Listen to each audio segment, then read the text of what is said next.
नहमदु नसल्ली अला रसूलिल करीम अम्मा बाद फ़ाऊज़ु बिल्लाहि मिनश शैतानिर रजीम बिस्मिल्लाहिर रहमानिर रहीम रब्बिश्रह ली सदरी वयस्सिर ली अमरी वहलुल उक़दतम मिन लिसानी यफ़क़हू क़ौली। अस्सलामु अलैकुम रहमतुल्लाहि वबरकातुहू। हमने कल सूरह माइदा को फिनिश किया था अल्हम्दुलिल्लाह, और उसका जो क्रक्स था, खुलासा था, वो मैंने कहा था कि मैं नेक्स्ट वीडियो में आपको बताऊंगी।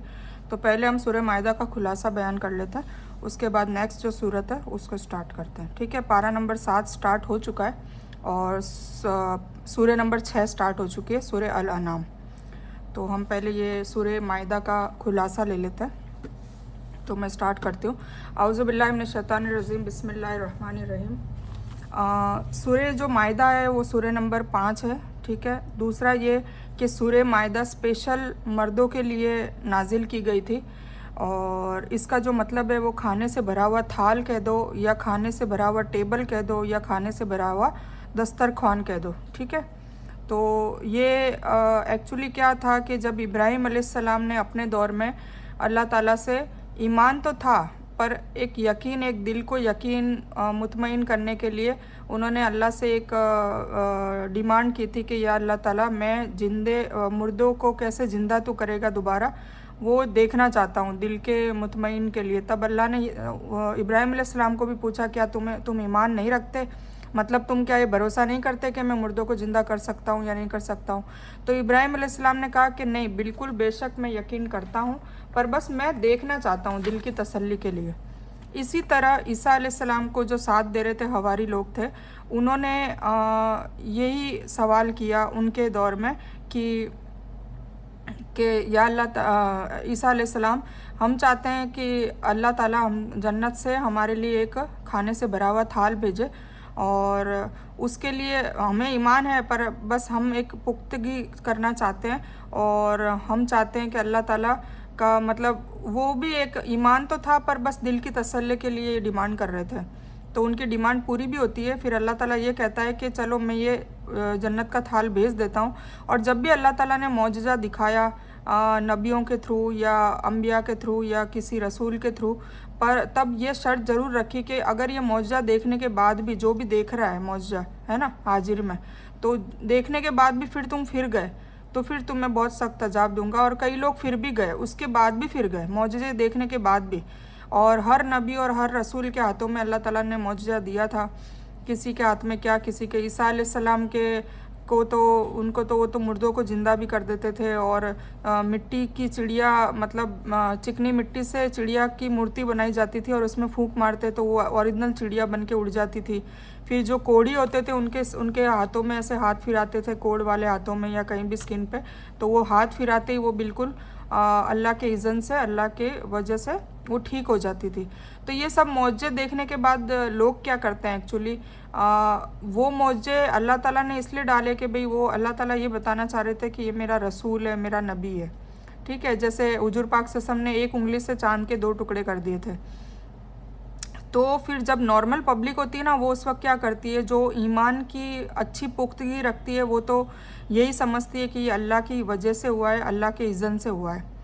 पर जो नॉर्मल जो पब्लिक होती है वो क्या करती है, ज़्यादातर अधिकतर क्या करती है कि वो उस बंदे को नाउज़ुबिल्ला अल्लाह से ज़्यादा गिनने लग जाती है।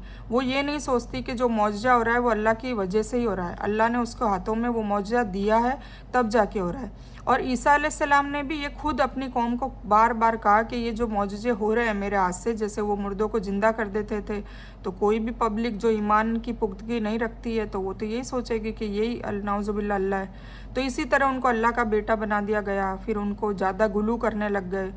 और अल्लाह ताला ने कुरान में इसीलिए वाजे किया है बार बार कि बनी इसराइल में जैसे यहूदी है, बनी इसराइल में ही नसारा मतलब ईसाई भी आते हैं, रूमी आते हैं, तो इनमें से ज़्यादातर लोगों ने 2 टाइप के गुनाह किए हैं। तो दोनों टाइप के गुनाहों की तंबीह की है, मना किया है कि दोनों टाइप के गुनाह नहीं होने चाहिए। जैसे एक टाइप का गुनाह तो ये था कि वो बिल्कुल उनके नबी और रसूल की बात ही नहीं मानते थे, उनको बिल्कुल इतना नकारते थे, इतना हिकारत की नज़र से देखते थे, कई बार कितनों को मारते थे, पीटते थे, कूटते थे, और कई बार तो इतनी ज़्यादा शिद्दत हो जाती थी उनकी नफ़रत की कि नबियों को कत्ल भी कर देते थे। तो कई बार तो मतलब इतना वो एकदम मतलब बैलेंस में नहीं रहते थे, नफ़रत करने लग जाते थे। तो कत्ल भी किए हुए हैं नबियों के, ज़्यादातर यहूदियों ने, मतलब बनी इसराइल की कौम ने, ठीक है, जो कुरान में भरा पड़ा है, बार बार वो चीज़ आ रही है। और दूसरी जगह देखें तो ईसाई धर्म में ये हो गया था कि गुलू होने लग गया, मतलब ज़्यादती होने लग गई, मोहब्बत की ज़्यादती। तो नफ़रत की ज़्यादती भी अल्लाह ताला को बिल्कुल पसंद नहीं है। वो तो खैर सबको समझ में आती है कि भाई नफ़रत तो किसको पसंद होगी, अल्लाह को बिल्कुल पसंद नहीं।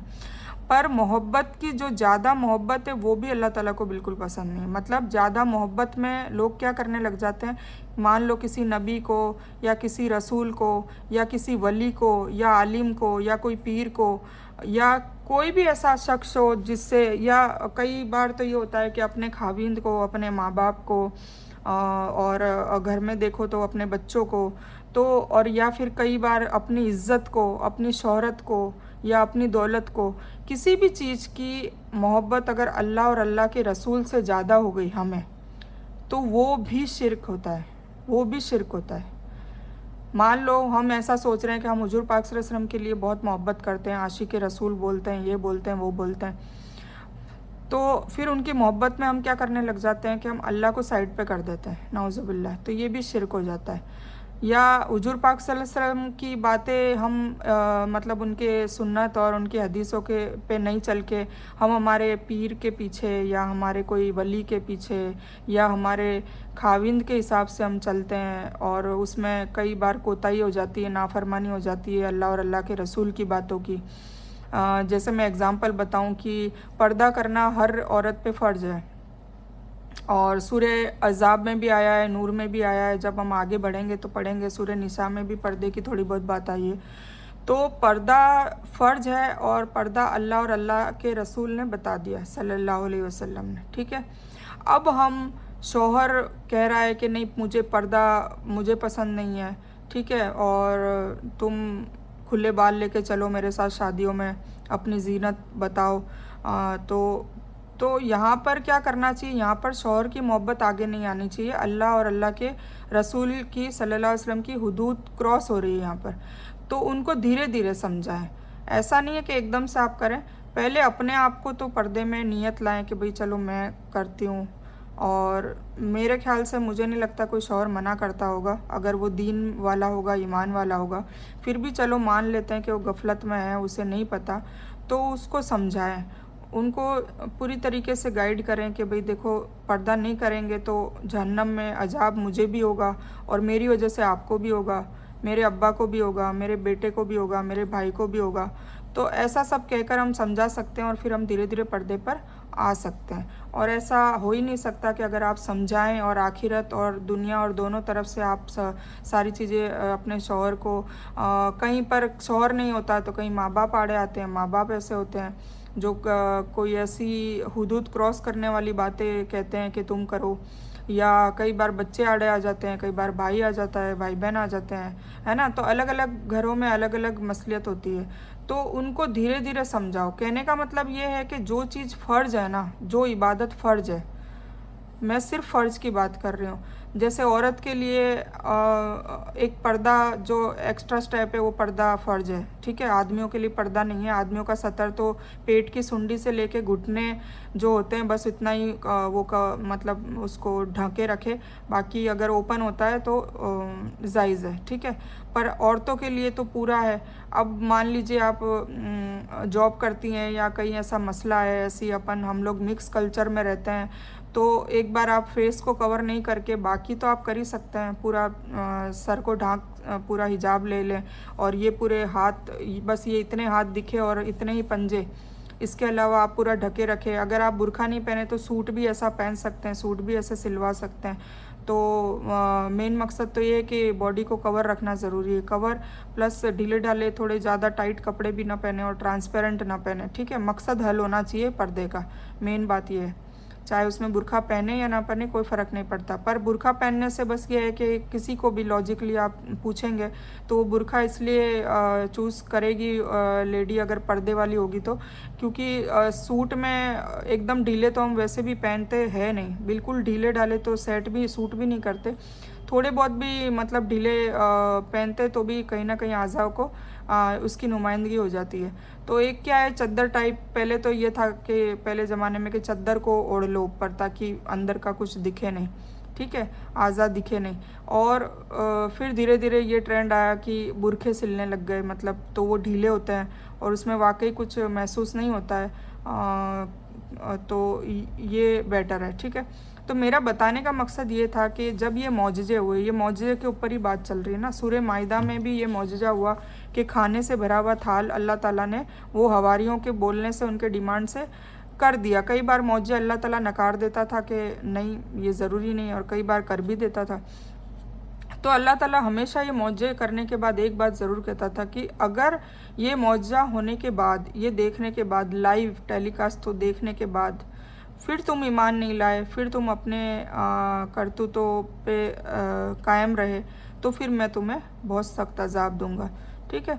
तो अब हमें भी इस बात से हमें क्या सबक लेना चाहिए कि अब हम कुरान को पढ़ रहे हैं, दीन को हासिल कर रहे हैं, इल्म को हासिल कर रहे हैं, तो हमारा नेक्स्ट स्टेप क्या होना चाहिए कि इल्म हासिल करने के बाद उसके ऊपर अमल, हम अमल कितना कर रहे हैं, है ना। अब जैसे कि नमाज की बात आई कि 5 वक्त की नमाज, उसमें फ़र्ज़ इबादत, फ़र्ज़ की भी मैंने बताई कि सिर्फ फ़र्ज़ पढ़ें, अगर आपके पास वक्त नहीं है आप छोड़ दें, नफिल, फ़र्ज़ और नफिल ही होती है नमाज में, ये मैंने वर्कशॉप नंबर 1 में आपको बता दिया है। तो जो भी फ़र्ज़ इबादत है, जैसे नमाज़ों में भी फ़र्ज़, रोज़ों में भी फ़र्ज़ रोज़े, जो 30 रोज़े रमज़ान के होते हैं, फिर हज, जिसके जो साहिब निसाब है, जिसके पास इतनी दौलत है कि अपनी ज़रूरत पूरी होने के बाद भी पैसा बच रहा है, तो फिर उसके ऊपर हज फ़र्ज़ है। और फिर उसके बाद कुर्बानी और ये ज़कात, ठीक है। तो ये जो फ़र्ज़ है, और हमारे लिए औरतों के लिए स्पेशल पर्दा, तो इनके अलावा हम औरतों के लिए एक चीज़ और है कि पर्दा है, ठीक है। तो ये सारी फ़र्ज़ चीज़ों में अगर कोई भी, चाहे आपके घर वाले आ रहे हैं, चाहे आपकी औलाद आ रही है, चाहे आपका खाविंद आ रहा है, चाहे आपके माँ बाप आ रहे हैं, चाहे आपके सास ससुर आ रहे हैं, चाहे आपके ससुराल वालों में कोई आ रहा है, चाहे पियर वालों में कोई आ रहा है, चाहे ददियाल वालों में कोई आ रहा है, चाहे ननियाल वालों में कोई आ रहा है, या चाहे कोई दोस्त आ रहा है, या चाहे आपकी अपनी खुद की नफ्स आ रही है ना। खुद की नफ्स भी तो भड़काती है, इब्लिस नफ्स को भड़काता है और नफ्स हमें भड़काती है। तो उस वक्त हमें क्या करना चाहिए, उस वक्त सिर्फ़ और सिर्फ हमें अल्लाह और अल्लाह के रसूल सल्लल्लाहु अलैहि वसल्लम की बात माननी चाहिए। जहाँ तक मुझे समझ में आया ना, अभी तक मेरी उम्र में मैंने अल्हम्दुलिल्लाह कई बार तर्जुमे भी पढ़ लिए, हदीस भी पढ़ी है अल्हम्दुलिल्लाह, और तफसीर भी पढ़ी है। तो जहाँ तक अभी तक यहाँ इस मुकाम पे आने के बाद जो पता चला है कि दीन एक्चुअली क्या है और हम आखिरत को कैसे सुधार सकते हैं, तो उसमें कम से कम क्या कर सकते हैं, मतलब हर इंसान यही सोचता है कि कम से कम क्या करके बच जाए। तो यही कंक्लूज़न निकला है कि फ़र्ज़ इबादतों में किसी को आड़े ना आने दे, कोई भी आड़े ना आए। हाँ, नफली इबादतें हैं, उसमें तो बाकायदा कहा है कि अगर शौहर नफली नमाज के लिए, नफली रोज़े के लिए अगर मना करता है तो बेशक शौहर की बात मानी जाए, उस वक्त उसमें नफली इबादतें छोड़ दी जाए। हालांकि वो भी इबादत अल्लाह के लिए हो रही है, पर शौहर मना कर रहा है तो वो छोड़ने की इजाज़त है, बल्कि अहमियत दी गई है कि छोड़ दी जाए, ज़्यादा छोड़ना ज़्यादा बेहतर है अगर शौहर की मर्ज़ी नहीं है तो। पर फ़र्ज़ में चाहे शौहर की मर्ज़ी हो या ना हो, चाहे किसी और की मर्ज़ी हो या ना हो, चाहे हमारी खुद की मर्ज़ी हो या ना हो, फ़र्ज़ अल्लाह ताला उसी का हिसाब लेगा, ठीक है। तो मेरे को ये बात याद आ गई थी इसलिए बता दी। तो हम शुरू करते हैं सूरह माइदा। सूरह माइदा का मतलब आपको पता चल गया होगा, खाने से भरा हुआ थाल। ईसा अलैहिस्सलाम के साथी हवारियों ने अल्लाह ताला से खाने से भरा हुआ थाल की तलब की थी, उसकी डिमांड की थी, उसी पर इस सूरह का नाम रखा हुआ है। इस सूरह में 6 हिजरी से 7 हिजरी में नाजिल हुई थी। मतलब 6 हिजरी से 7 हिजरी तक जब मदीना शरीफ हुजूर पाक सल्लल्लाहु रवाना हो गए थे, वहाँ से जब पहले दिन से 1 हिजरी मानी जाती है, वो साल गिना जाता है, ठीक है। तो 6 हिजरी से 7 हिजरी तक क्या हुआ था, मुसलमानों का मदीना में दुश्मन भी कम हो गए थे, यहूदियों पर गलबा भी हासिल हो चुका था, मतलब मुसलमान की ताकत भरपूर उस ज़माने में थी। ये उस वक्त सूरत नाजिल हुई थी। अब जब ताकत आ जाती है तो इंसान क्या करता है, सबसे पहला क्या, अगर ताकत आने के बाद उसके साथ क्या होता है, सबसे बड़ी वो गलती करता है, तकब्बुर करता है। और सामने वाले को हकीर समझने लगता है। जब भी ताकत आती है, चाहे पैसों की ताकत हो, चाहे जिस्म की ताकत हो, चाहे दिमाग की ताकत हो, कोई भी किसी भी टाइप की अगर ताकत आती है तो वो सामने वाले को हकीर समझता है और फिर अपने आप को 30 मार खा समझता है। तो अब इस मुकाम पे अल्लाह ताला को क्या नाजिल करना था? अल्लाह ताला को बेशक ये नाजिल करना था कि अब तुम्हारे पास ताकत आ गई है, तो अब तुम्हें कैसे रहना है, तुम्हें इंसाफ से रहना है, तुम्हें जुल्म नहीं करना है, तुम्हें लोगों को हकीर नहीं समझना है, तुम्हें अभी भी डाउन टू अर्थ ही रहना है, ज़मीन पे ही कदम रखने हैं, हवा में नहीं उड़ना है। तो ये सूरह में ये चीज़ बताई गई है, ठीक है, और ख़ासकर मर्दों को बताई गई है, ठीक है। सूरह निशा में औरतों के लिए थी कि औरतों को क्या हुकूक दिए जाने चाहिए और शौहर औरतों के साथ कैसा सुलूक करे, औरतें शौहर के साथ कैसा सुलूक करे, और औरतों को क्या चीज़ें उस पर फ़र्ज है, क्या क्या चीज़ें उसको करनी है, क्या निभानी है ना। तो ये सारी चीज़ें सूरह निशा में बताई। सूरह माइदा में आदमियों के लिए सारी चीज़ें बताई जा रही है। हज में तुम्हें क्या करना है, तुम्हें लड़ाई के वक्त क्या करना है, तुम्हें किन लोगों से दोस्ती रखनी है, किन लोगों से मतलब दोस्ती नहीं रखनी, किनारे रखनी है, तुम्हें क्या तुम्हें जुल्म नहीं करना। अब तुम में ताकत आ गई है, अब अल्लाह ने तुम्हें गलबा दे दिया है, अब हुकूमत तुम्हारी है। हुजूर पाक सल्लल्लाहु अलैहि वसल्लम गवर्नर थे मदीना के, ठीक है। तो अब इस वक्त में कौन सी ये सूरह नाजिल हुई और इसमें इसका कंक्लूजन ये है, इसका खुलासा ये है कि मक्का में भी सुलह हुदैबिया हो गई थी। सुलह हुदैबिया का एक किस्सा था कि मक्का के मुशरिकीन और हुजूर पाक सल्लल्लाहु अलैहि वसल्लम और सहाबाओं के बीच में सुलह हो गई थी कि 1 साल उम्रा करना है और 1 साल नहीं करना है, 1 साल वो तिजारत करेंगे। तो वहाँ भी अमन और शांति थी, वहाँ भी कोई लड़ाई झगड़ा नहीं था। तो कुल मिला के मक्का में भी कोई परेशानी नहीं थी, मदीना में भी कोई परेशानी नहीं थी, और भरपूर मुसलमानों की तादाद हो चुकी थी, मुसलमान का पूरा एक नेशन क्रिएट हो गया था। तो अब अल्लाह ताला ने मुसलमान होने के बाद और उनको एक ताकत देने के बाद, इकोनॉमिकली ताकत और उनका रुतबा और सारी दौलत शोहरत सब कुछ था उनके पास। तो अब अल्लाह ताला कह रहा है कि अब तुम्हारे पास हुकूमत है, तो अब तुम क्या करोगे, ठीक है। तो वो वाली बात बताई जा रही। तो मैं फिर से पढ़ती हूँ। ईसा अलैहिस्सलाम के साथी हवारियों ने अल्लाह ताला से खाने से भरा हुआ थाल की तलब की थी और उसी पर इस सूरह का नाम है।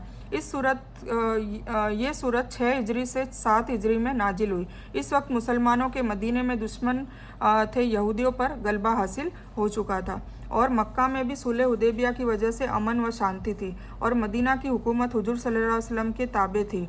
मदीना मुसलमान की कल्चर में डूबा हुआ था, अखलाक मामलात में इस्लाम का रंग था, मसाजिदें भी बहुत सारी बन चुकी थी, नमाजी कायम तरीके से नमाज भी पढ़ते थे, ठीक है।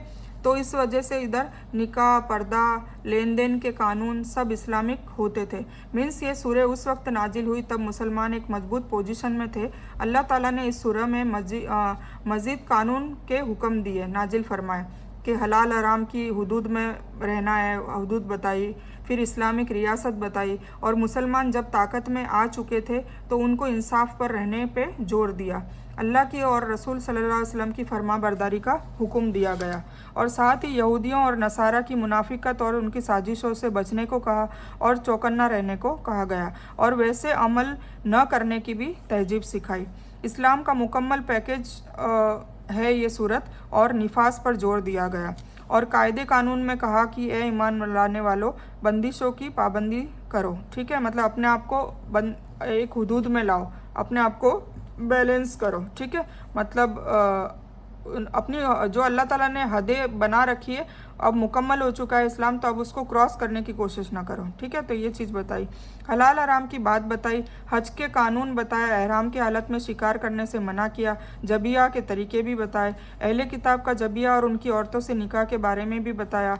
फिर आज मैंने तुम्हारे लिए और तुम्हारे लिए दिन को मुकम्मल कर दिया है और अपनी नेमत तमाम कर दी है और कहा कि कुफ़ार से न डरो, मुझसे डरो और इंसाफ से रहने को कहा, ठीक है। ये जो आयत नाजिल हुई थी, तो ये आयत यहूदी कहते थे कि अगर ये आयत हम पे नाजिल होती तो हम इसका जश्न मनाते। ये वो आयत है, यहूदियों ने कहा कि अगर हम पर उतरती तो हम जश्न मनाते।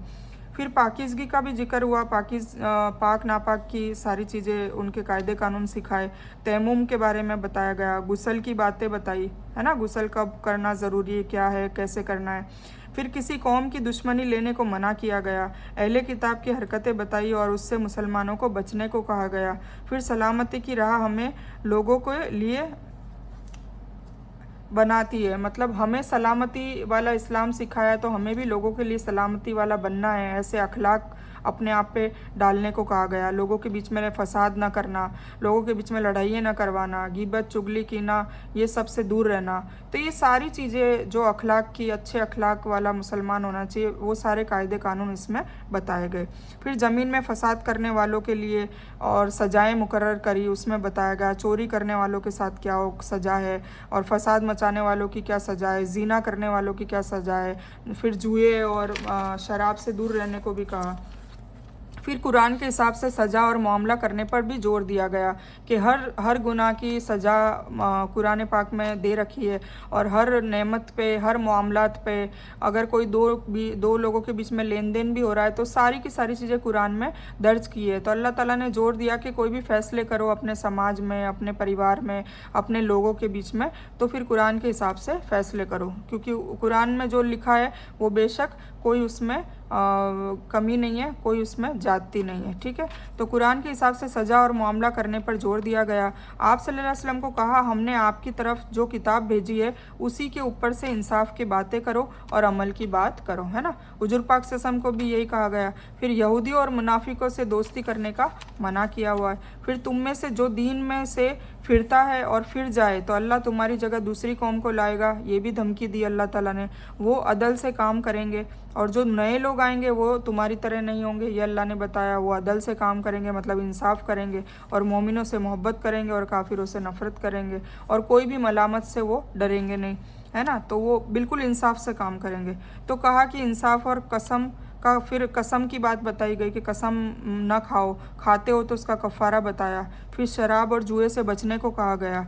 फिर ईसा अलैहिस्सलाम के बारे में बताया कि क्या तुमने कहा था, मतलब मैदान हशर में उनसे सवाल पूछा जाएगा कि क्या तुमने ये कहा था कि तुम्हें और तुम्हारी माँ को माबूद बना ले, मतलब उनकी कौम को तुमने कहा था। ईसा अलैहिस्सलाम से सवाल किया जाएगा, तो वो मना करेंगे, और फिर वो कहेंगे कि जब तक मैं इनके बीच था मैंने हमेशा यही कहा, तौहीद की बात ही की। मैंने यही कहा कि तुम्हारा और मेरा रब अल्लाह है, और सिर्फ अल्लाह की इबादत करनी है। मैं भी अल्लाह की इबादत करता हूँ, और मैं अल्लाह का बेटा नहीं हूँ, मैं अल्लाह का बंदा और रसूल हूँ। तो ये मैंने कहा था, ये वो जवाब देंगे। और फिर वो कहेंगे कि जब तूने मुझे उठा लिया मेरे रब, तो उसके बाद तू ही जानता है कि उन्होंने मेरे साथ क्या मामला किया, मतलब गुलू किया ना। दो कौम बढ़ गई थी, एक तो उनसे शदीद नफरत करती थी जिन्होंने उनके कत्ल की साजिशें करी थी, और एक कौम थी जो शदीद मोहब्बत भी करती थी जिन्होंने अल्लाह का बेटा बना लिया, नाउज़ुबिल्लाह। तो दोनों ने हरकतें करी और दोनों ही गुमराह हो गए। ठीक है, तो ये हमें भी फिर ये एग्जाम्पल देके हमें भी बताया जा रहा है कि तुम भी गुलू ना करना, तुम भी यहूदियों की तरह ना हो जाना, तुम भी नसारा की तरह ना हो जाना। और दोनों की बातें बताई कि यहूदियों में तो नफ़रत करने वाले ज़्यादा थे, मोहब्बत करने वाले कम थे, और नसारा और ईसाई में मोहब्बत करने वाले ज़्यादा थे। तो तुम्हें दोनों स्टेप नहीं अपनाने, ना तो अपने वलियों से, अपने पीरों से, या अपने नबियों से, अपने सरदारों से, अपने अम्बियाओं से, अपने सहाबाओं से न तो तुम्हें नफ़रत करनी है, उसके लिए भी मना किया गया। और न ही मोहब्बत में ज़्यादती करनी है कि तुम अल्लाह को साइड में रख दो, या हुजूर पाक सल्लल्लाहु अलैहि वसल्लम के कायदे कानून को और उनको साइड में रख दो। तो ये भी मना किया। बैलेंस में रहने को कहा, एतदाल में रहने को कहा। सूरह अल बकर में 286 टोटल आयत हैं, उसमें 143 आयत का तर्जुमा क्या है कि एतदाल में रहो, तुम बैलेंस में रहो। तो ना तो हमें इधर झुकना है ज़्यादा, ना इधर झुकना है, ना ज़्यादा पॉजिटिविटी पे भी झुकना है, ना ज़्यादा नेगेटिविटी पे भी झुकना है, बिल्कुल बैलेंस रहना है। तो बैलेंस रहने का अगर किसी में हिकमत आ गई, हर चीज़ में बैलेंस रहने का कहा गया है। ठीक है, तो उससे वो हिकमत आ गई तो इंशाल्लाह एक परफेक्ट मुसलमान निकल को आएगा जो मोमिन कहलाता है, सच्चा मोमिन। फिर नबी सल्लल्लाहु अलैहि वसल्लम की पैरवी करने पर जोर दिया गया कि हुजूर पाक सल्लल्लाहु अलैहि वसल्लम की पैरवी करो, उनकी बताई हुई बातों को मानो, उन्होंने जो मना किया वो उस चीज़ से बचो। तो ये सारी चीज़ें इस सूरह में बताई गई। और फिर कौम के फिर अपनी औरतों को सूरह निसा, हाँ मतलब फिर लास्ट में यही बताऊंगी कि आपको मैंने बता दिया है कि अपनी औरतों को सूरह निसा पर निसा पढ़ाओ, उनका तर्जुमा पढ़ाओ, और अपने मर्दों को सूरह माइदा पढ़ाओ, तो ही एक मर्द परफेक्ट मर्द बन जाएगा सूरह माइदा के कानून कायदे समझने के बाद और सही अखलाक में आने के बाद। और इसी तरह सूरह निसा जो है वो औरतों के लिए बनी थी, तो सूरह निसा का तर्जुमा बार बार औरतों को पढ़ना चाहिए। तो कुल मिला के जो क्रक्स है, खुलासा है कि औरतों के लिए सूरह निसा बनी थी और मर्दों के लिए सूरह माइदा, ताकि कानून का पता चले और उस पर अमल करने की तौफीक मिले। ठीक है, आमीन सुम्मा आमीन या रब्बल आलमीन। तो आई होप आपको सूरह माइदा का खुलासा समझ में आ गया होगा। ठीक है, अब हम इंशाल्लाह नेक्स्ट जो लेंगे वो सूरह आ रही है सूरह अल अनाम।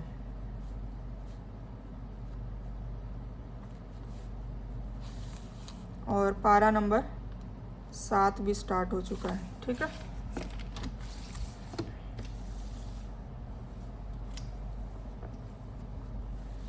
तो हम सूरह अल अनाम स्टार्ट करते हैं और पारा नंबर 7 स्टार्ट हो गया है और सूरह नंबर 6 स्टार्ट है। ठीक है, आऊज़ु बिल्लाहि मिनश शैतानिर रजीम, बिस्मिल्लाहिर रहमानिर रहीम। अल्हम्दुलिल्लाहिल्लज़ी खलक़स समावाति वल अर्दा व जअलज़ ज़ुलुमाति वन नूर सुम्मल लज़ीना कफ़रू बिरब्बिहिम यअदिलून। सूरह अन्नाम मक्का में नाज़िल हुई। देखिए, अभी तक हमने जो सूरह पढ़ी है, हमने टोटल अल्हम्दुलिल्लाह 5 सूरतें पढ़ ली है।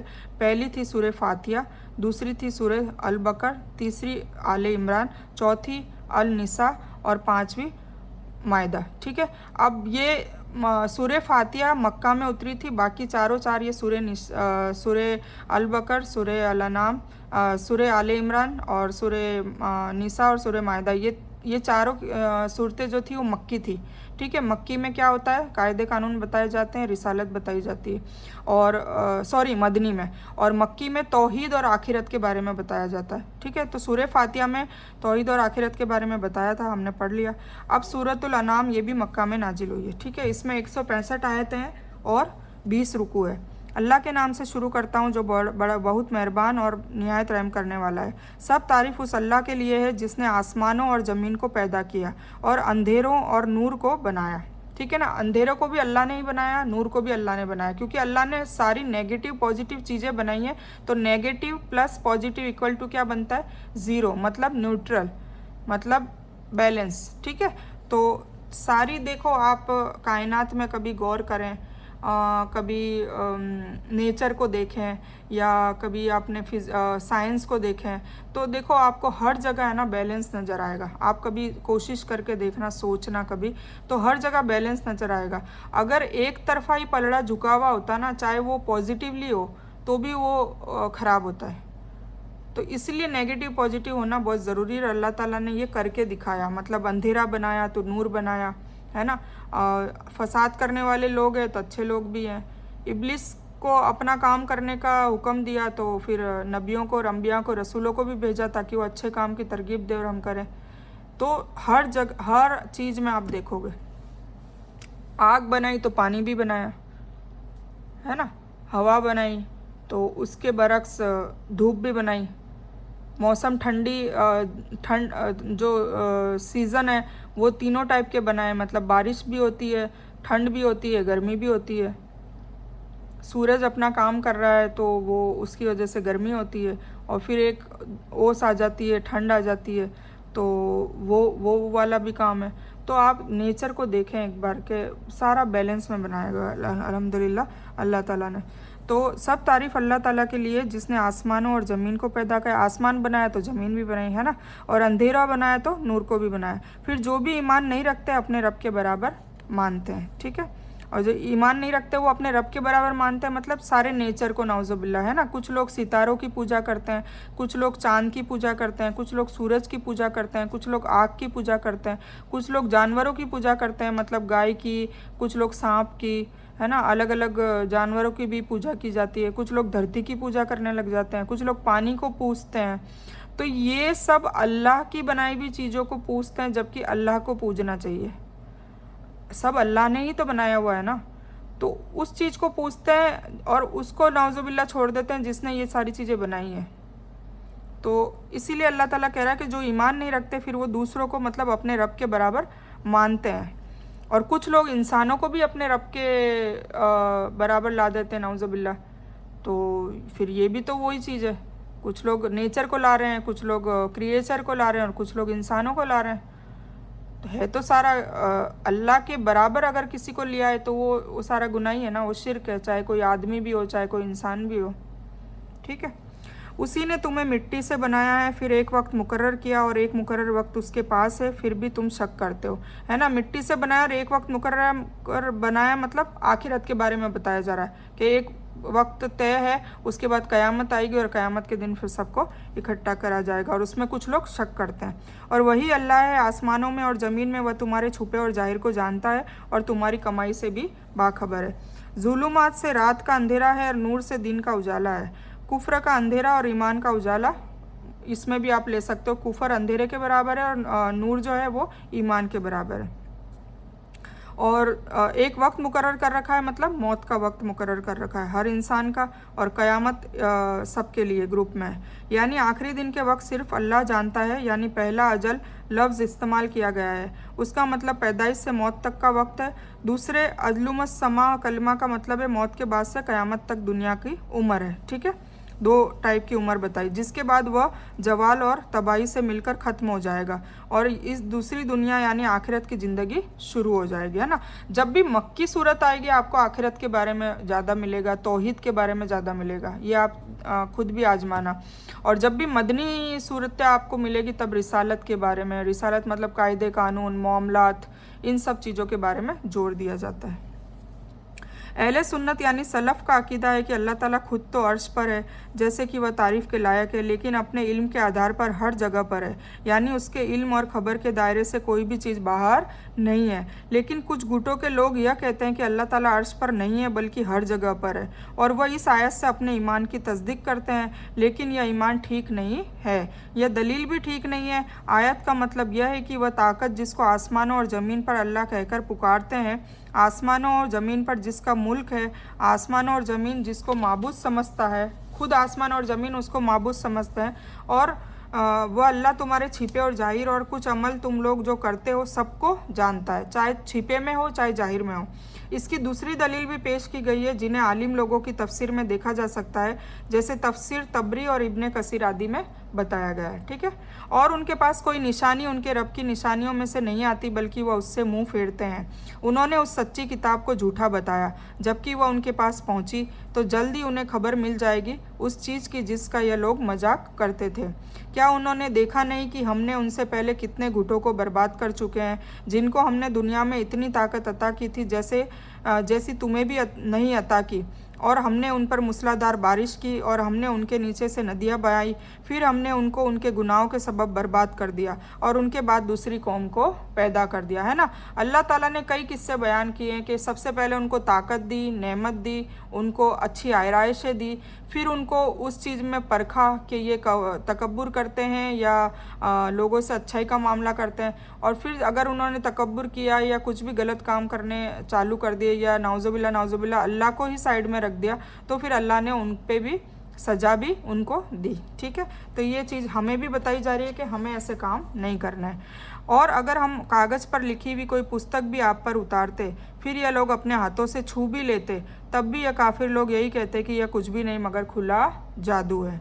और उन्होंने कहा कि आप पर कोई फ़रिश्ता क्यों नहीं उतारा गया, और अगर हम फ़रिश्ता भी उतार देते तो विषय का फ़ैसला कर दिया जाता, उन्हें मौका नहीं दिया जाता। मतलब जो रसूल और नबी थे वो अल्लाह ताला ने हर कौम के ऊपर उन्हीं कौम में से निकाले, ताकि उनकी लैंग्वेज उनको समझ में आए, उनका कल्चर समझ में आए, और उसके हुदूद में रहते हुए भी वो दीन को समझाए, तौहीद समझाए, रिसालत समझाए, आखिरत समझाए, ठीक है। तो जब ये कोई भी नबी या कोई भी रसूल उनकी कौम से आता था तो उनकी कौम ने हमेशा एक सवाल किया कि अगर कि ये हमारी कौम में से इसको रसूल कैसे बना दिया फला फला को। एक तो वो चीज़ मानने को तैयार नहीं थे, और फिर कहते थे कि अगर नबी और रसूल ही भेजना था तो कोई फ़रिश्ता भेज देते ऊपर से, और ऊपर से कोई कागज़ मतलब ये पूरी लिखी हुई किताब भेज देते। तो अल्लाह ताला क्या कह रहा है कि अगर मैं फ़रिश्ता भी भेजता ना तो तुम्हारा फ्यूचर तो मैं जानता हूँ, मुझे पता है तुम क्या सोचते, तुम उसको भी नकार देते। तो ये अल्लाह कह रहा है। यानी जब गुनाह के सबब तुमसे पहले की कौमों को हमने बर्बाद कर दिया, जबकि वे ताकत में तुमसे कहीं ज़्यादा थे, जरिया और माल के भी बाहुल्य में भी तुमसे कहीं बढ़कर थे, मतलब ज़्यादा थे, माल से भी ताकत से भी, तो तुम्हें बर्बाद करना तो हमारे लिए क्या कठिन है। मतलब अब हमारी कौम को बताया जा रहा है कि जब वो तो ताकत में भी थे, कुव्वत में भी थे, उनको दौलत भी बेशुमार दी थी और उनको टैलेंट भी दिया था, मतलब हर तरीके से तुम्हारे से ज़्यादा थे, तो जब उनको फ़ना कर दिया तो तुम्हारे लिए क्या कठिन है, ठीक है। तो इससे मालूम हुआ कि किसी समाज की ज़ाहिरी तरक्की और खुशहाली से यह नहीं समझ लेना चाहिए कि वह कामयाब है और विजयी है। यह मौका और वक्त देने की वह हालत है ना। हमेशा अल्लाह ताला ज़्यादा अगर किसी को देता है तो यह नहीं सोच लेना चाहिए कि बस वो 30 मार का हो गया। अल्लाह ताला उसकी आजमाइश कर रहा है, उसको देख रहा है कि वो दौलत होने के बाद भी अपने अखलाक में कैसा है। लेकिन जब उनका वक्त पूरा हो जाता है तो यह सारी तरक्की और खुशहाली उन्हें अल्लाह के अजाब से बचाने में कामयाब नहीं होती। और अगर हम रसूल को फरिश्ता बनाते तो उसे मर्द बनाते, फिर वो उन पर भी शक पैदा करते जो शक कर रहे हैं, है ना। ये अल्लाह ताला समझा रहा है कि अगर तुम फरिश्ते की डिमांड कर रहे हो तो रसूल को फरिश्ता बना देते, फिर उसको मर्द बनाते, फिर तुम बोलते, क्योंकि ये लोग तो हमेशा यही कहते थे कि फरिश्ते बेटियां हैं अल्लाह की, नाउजुबिल्ला। और आपसे पहले बहुत से रसूलों का मजाक भी तुमने किया है, तो जो मजाक कर रहे थे उनके मजाक का बुरा नतीजा उन पर पलट पड़ा।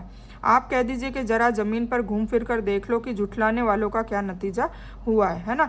झूठ बोलने वालों का नतीजा यही निकल जाता है, उनको ज़िल्लत भरी दुनिया भी मिलती है, और क्योंकि झूठ का एंड बहुत ख़राब है। हाँ, एक हद तक वो खुश रह सकता है झूठ बोल बोल के, पर उसका एंड ख़राब है। आप कह दीजिए कि ज़रा ज़मीन पर घूम फिर कर देख लो कि झुठलाने वालों का क्या नतीजा हुआ। आप कह दीजिए कि जो कुछ आसमानों और ज़मीन में है इन सब पर किसी की मिल्कियत है। आप कह दीजिए सब पर अल्लाह की मिल्कियत है। अल्लाह ने रहमत करना अपने ऊपर फ़र्ज कर लिया है, इसीलिए वो एकदम से अजाब नहीं देता। तुमको अल्लाह ताला क़यामत के दिन जमा करेगा, इसमें कोई शक नहीं है। जिन लोगों ने खुद को बर्बाद कर लिया है वही ईमान नहीं लाएंगे। अल्लाह ने इंसानों को हिदायत देने के लिए जितने भी अम्बिया और रसूल भेजे सभी इंसान मर्द ही थे। हर कौम में उन्हीं में से एक को वही और रिसालत के लिए चुन लिया जाता था। यह इसलिए कि उसके बिना रसूल हिदायत का काम पूरा नहीं कर सकता। क्यों? क्योंकि उस कौम का कल्चर भी उस रसूल को पता होना चाहिए, उस कौम की लैंग्वेज भी रसूल को आनी चाहिए, उस कौम में क्या सिस्टम है और क्या उनके नज़रियात है, वो सारी चीज़ अगर उस कौम का बंदा नहीं होगा तो कैसे वो दीन को फैलाएगा। तो इसीलिए अल्लाह ताला ने हर कौम में उन्हीं का रसूल भेजा, उसी कौम में से। यानी अगर हम फरिश्ते ही को रसूल बनाकर भेजने का फ़ैसला करते तो साफ बात है कि वह फरिश्ते की शक्ल में आ ही नहीं सकता था, क्योंकि इस तरह से इंसान उससे डर जाते और कुर्बत और नज़दीकी पैदा करने के बजाय दूर भागते। इसलिए ज़रूरी था कि उसे इंसान की शक्ल में भेजा जाता। लेकिन तुम्हारे यह नेता फिर यही शुक्र करते कि इंसान ही है जो इस वक्त भी रसूल को इंसान की शक्ल में पेश कर रहे हैं, तो फरिश्ते के भेजने का क्या फ़ायदा होता है।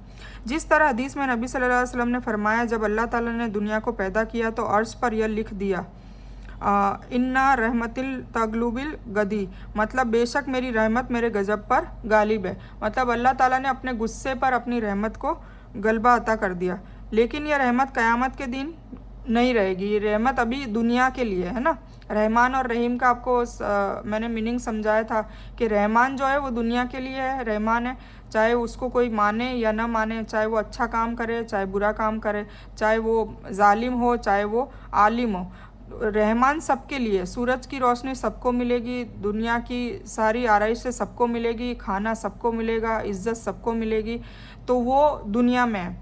पर जब रहीम जो है वो वर्ड है वो क़यामत के लिए, मतलब वो भी रहमत वाला है, रहमान भी रहमत वाला है। रहमान रहमत वाला दुनिया के लिए है और रहीम रहमत वाला आखिरत के लिए। पर आखिरत में जब जो रहीम होगा, जो रहमत होगी, वो सिर्फ़ और सिर्फ नेक लोगों के लिए होगी, बद लोगों के लिए बिल्कुल नहीं होगी। उनके लिए जहन्नम होगी, उनको सज़ा मिलेगी, उनका हिसाब किताब होगा।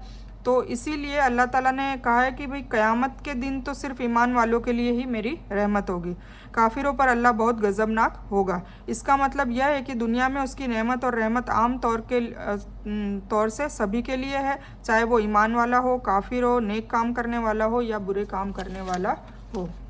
और जो कुछ दिन और रात में रहते हैं वह सभी कुछ अल्लाह ही के हैं और वह बहुत सुनने वाला और बड़ा जानने वाला है। आप कहिए कि क्या मैं उस अल्लाह के सिवाय को दोस्त बना लूँ जो आसमानों और ज़मीन का खालिक है और वह खिलाता है, खिलाया नहीं जाता। आप कहिए कि मुझे हुक्म किया गया है कि मैं उनमें सबसे पहले रहूं जिसने अल्लाह पर आत्मसमर्पण किया और मुशरिकों में कभी न रहूं। आमीन सुम्मा आमीन या रब्बल आलमीन। हमें भी हमेशा ये दुआ करनी चाहिए, मैं सबसे पहले उस इंसान में रहूं जो अल्लाह ताला से प्यार करता हो, अल्लाह ताला के अल्लाह ताला जैसा कहे वैसे सरे खम तस्लीम, मतलब मुस्लिम का मतलब ही होता है, और मैं मुशरिकों में कभी ना रहूं। आप कह दीजिए कि मैं अगर अपने रब का कहना न मानूं तो मैंने एक बड़े दिन के अजाब से डराता हूं। जिससे उस दिन सज़ा ख़त्म कर दी जाएगी, उस पर अल्लाह ने बहुत रहमत की और यह वाज़े कामयाबी है। और अगर अल्लाह ताला तुझको कोई तकलीफ़ दे तो उसको दूर करने वाला अल्लाह ताला के सिवाय कोई दूसरा नहीं है। और अगर तुझको अल्लाह ताला फ़ायदा अता करे तो वह हर चीज़ पर कुदरत रखने वाला है ना। अल्लाह ताला के सिवा और कोई कर ही नहीं सकता। हम दूसरों पे ढोलते हैं, बाकी करता कौन है? अल्लाह। तो अल्लाह ताला अगर नुकसान दे रहा है तो कोई उससे फ़ायदा नहीं करवा सकता, और अल्लाह ताला अगर हमारा फ़ायदा करना चाहेगा तो कोई दुनिया की ताकत हमारा नुकसान नहीं कर सकती। वह अपने बंदों पर प्रभावशाली है और वही हिकमत वाला और ख़बर रखने वाला है। आप कहिए कि किसकी गवाही बड़ी है? कहिए कि हमारे और तुम्हारे बीच अल्लाह गवाह है, और यह कुरान मेरी तरफ वही किया गया है ताकि उसके ज़रिए तुम्हें और जिस तक तुम पहुँचे उन सबको मैं आगाह कर दूं। क्या तुम गवाही देते हो कि अल्लाह के साथ दूसरे माबूद हैं? आप कह दें कि मैं इसकी गवाही नहीं देता। आप कहिए कि वह एक ही माबूद है और मैं तुम्हारे शिर्क से बरी हूँ, है ना। ये हुजूर पाक सल्लल्लाहु अलैहि वसल्लम की बात हो रही है कि अल्लाह ताला हुजूर पाक सल्लल्लाहु अलैहि वसल्लम से कह रहे हैं कि आप ऐसा ऐसा कहिए, ठीक है, कि मेरी तरफ वही आती है, मेरी तरफ कुरान नाजिल हुआ है और मैं अब कुरान तुम तक पहुँचाना चाहता हूँ, तुम तक पहुँचा देता हूँ। और अल्लाह ताला के सिवा और कोई माबूद नहीं है, अल्लाह ताला सिर्फ़ एक ही माबूद है। और अल्लाह ताला शिर्क से, मतलब हुजूर पाक से हम कह रहे हैं कि मैं शिर्क से बरी हूँ, मतलब मैं अल्लाह ताला के सिवा किसी को माबूद नहीं मानता और तुम भी ना मानो, ठीक है। रबिया बिन अनस कहते हैं कि अब जिसके पास भी यह कुरान पहुंच जाए, अगर वह रसूल सल्लल्लाहु अलैहि वसल्लम का सच्चा पैरोकार है तो उसका यह फ़र्ज़ है कि वह भी लोगों को अल्लाह की तरफ उसकी तरह दावत दे, है ना। देखो, दावत देना इसलिए फ़र्ज़ है, ये बताया गया है। मतलब अगर आपको पता चल गया है तो फिर आप अपने में मत रहो, बस खुद नमाज़ पढ़ ली, खुद रोज़े रख लिए, खुद हज पढ़ लिया, खुद करके और बैठ गए, तो वो नहीं चलेगा। 4 काम करोगे तभी जन्नत वाजिब होगी। मतलब इल्लल लज़ीना आमनु, इल्म हासिल करा, अमलुस सालिहात, खुद ने अमल किया। फिर तीसरा काम क्या दिया है? दावत देना, तवासब बिल हक़, और फिर तवासब बिस सब्र। सब्र इसलिए दिया है कि अगर कोई दावत कबूल नहीं करता है या उसको फ़र्क नहीं पड़ता है या वो कोई मानता नहीं है तो सब्र करें और आगे बढ़ें, ठीक है।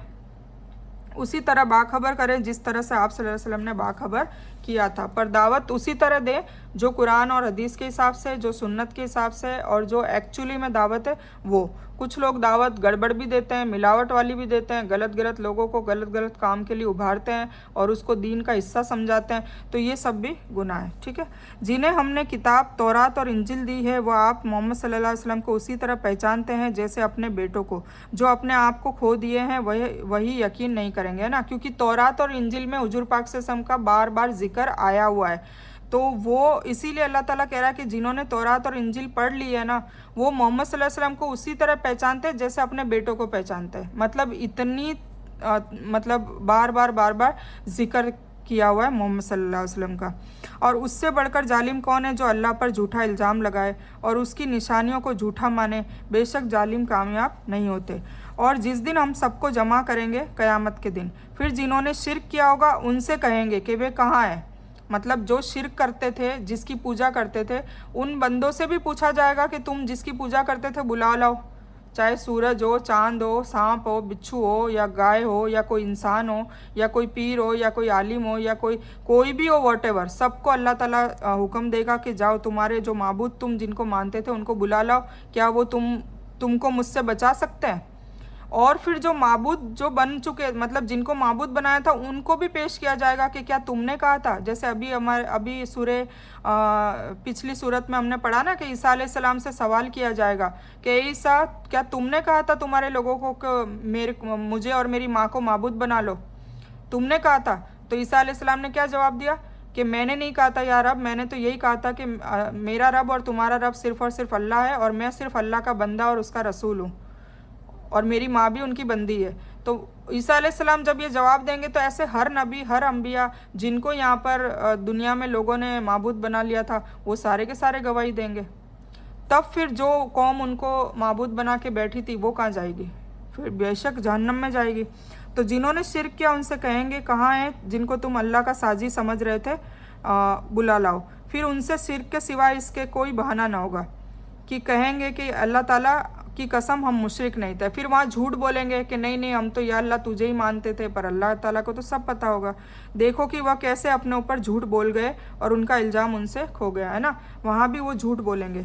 फितने का एक मतलब शिर्क और एक मतलब तौबा के किए गए हैं, यानी आखिर में यह दलील और तौबा को पेश करके छुटकारा पाने की कोशिश करेंगे। मतलब वहाँ ऊपर जाके कहेंगे कि हमने शिर्क नहीं किया, हम तो सिर्फ तेरी ही इबादत करते थे और हम तो मूर्ति पूजक नहीं थे, ये ऐसा वहाँ कहेंगे। यहाँ यह शक ना हो कि वहाँ तो इंसान के हाथ पैर गवाही देंगे, मुंह पर मोहर लगा दी जाएगी, फिर यह इनकार किस तरह करेंगे। इसका जवाब हजरत इब्ने अब्बास ने दिया है कि जब मूर्ति पूजक देखेंगे कि मुसलमान जन्नत में जा रहे हैं, वह आपस में विचार विमर्श करके मूर्ति पूजन से ही इनकार कर देंगे। तब अल्लाह ताला ने उनके मुंह पर मोहर लगा देगा और उनके हाथ पैर जिन्होंने जो किया होगा उसकी गवाही देंगे। फिर वह अल्लाह ताला से कोई बात छुपाने की ताकत न रख सकेंगे। अल्लाह ताला मतलब जब मैदान हशर में हम खड़े होंगे ना, तो हमारे हाथ पैर, ज़ुबान, हमारी जिल्द, हमारी उंगलियां, जिससे भी हमने गुनाह किया होगा ना, वो खुद ही बोल देगी कि इसने मेरे से ये वाला गुनाह किया। हमारी आँखें, हमारी ज़ुबान, तो हमें कुछ बोलने की ज़रूरत ही नहीं होगी। हमारी जो ऑर्गन्स है वो खुद अपने आप अल्लाह को बोलेंगे कि या अल्लाह ताला, इसने मेरी से ये गुनाह किया था फ़ला दिन, फ़ला टाइम, फ़ला डेट को।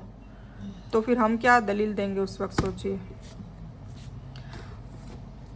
ठीक है, इस बयान को मैं यही मुकम्मल करती हूँ। इस बयान में कुछ भी दीन की अच्छी और हक बात आई है वो सिर्फ़ और सिर्फ अल्लाह की तरफ से है, और बुरी या गलत बात जो गलती से या जज्बात में आकर मेरे मुंह से कुछ गलत वर्ड या कोई बात निकल गई हो तो वो मेरी तरफ से है, और इस गलती के लिए मैं अल्लाह अज़्ज़ व जल से और आप सभी लोगों से माफ़ी की तलबगार हूँ।